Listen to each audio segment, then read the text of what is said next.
ជំរាបសួរបងប្អូនទាំងអស់គ្នាថ្ងៃនេះនាងខ្ញុំមកធ្វើសាច់ជ្រូកចិញ្ច្រាំត្រង់គ្រឿងចារបៀបធ្វើគឺងាយស្រួលធ្វើទេបងប្អូនហើយរសជាតិវិញគឺថាឆ្ងាញ់ប្លែកតែម្ដងតែអញ្ចឹងដើម្បីដឹងពីរបៀបធ្វើយ៉ាងណានោះសូមបងប្អូនតាមដានទស្សនាវីដេអូរបស់នាងខ្ញុំទាំងអស់គ្នាជាដំបូងនាងខ្ញុំយកខ្ទឹមសខ្ទឹមក្រហមម្ទេសម្លេគល់ស្លឹកគ្រៃនិងរំដេងយកម្ករំលីងដើម្បីឲ្យវាឆ្អិនសិនបងប្អូនចាធ្វើអញ្ចឹងទៅសាច់ជ្រូកត្រង់គ្រឿងនេះគឺវាមានក្លិនឈ្ងុយបងប្អូនកាលណាយកបានលីងទៅយើងបុកយកតែម្ដងគឺក្លិនវាអត់សូវឈ្ងុយ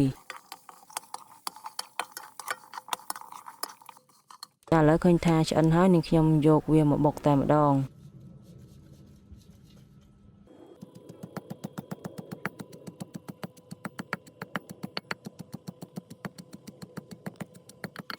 បន្ទាប់ពីបុកបានបែកប៉ុណ្ណឹងហើយនាងខ្ញុំចាប់ផ្ដើមចាក់ប្រេងឆាចូលនៅក្នុងខ្ទះបន្តិចរួចហើយយកគ្រឿងដែលបានបុកមិញហ្នឹង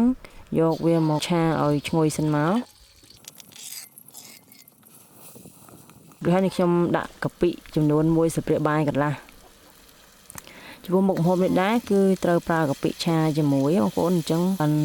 វាឈ្ងុយហើយនាងខ្ញុំឆាកាពិនឹងឲ្យវាចេញក្លិនឈ្ងុយសិនកាពិកាលណាត្រូវជាមួយភ្លើងក៏មានក្លិនឈ្ងុយមែនទែន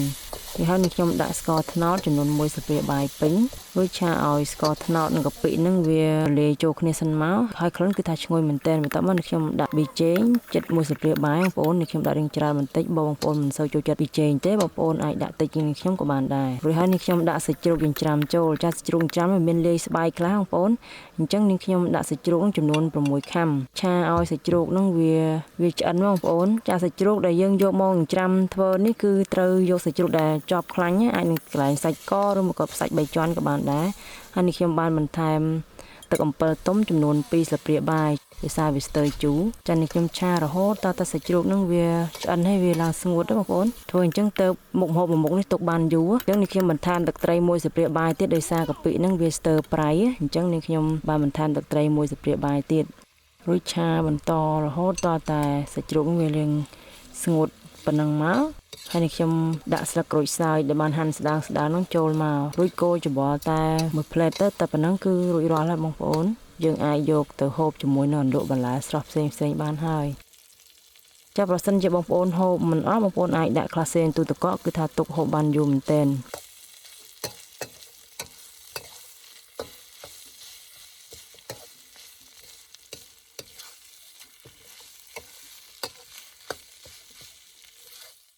ហើយខ្ញុំតុបតែងដោយស្លឹកក្រូចបន្តិចមកហើយបន្ថែមនឹងម្ទេសអាចសាត់ក្រប2 3គ្រាប់អញ្ចឹងទៅបងប្អូនដែលចូលចិត្តហឹរគឺហូបរបៀបហ្នឹងទៅគឺថាឆ្ងាញ់មែនទែនចាអញ្ចឹងវីដេអូរបស់នាងខ្ញុំក៏សូមបញ្ចប់ត្រឹមហ្នឹងហើយបងប្អូនកុំភ្លេចចុច like share និង follow page នាងខ្ញុំម្នាក់មួយផងចាសូមអរគុណសូមជម្រាបលា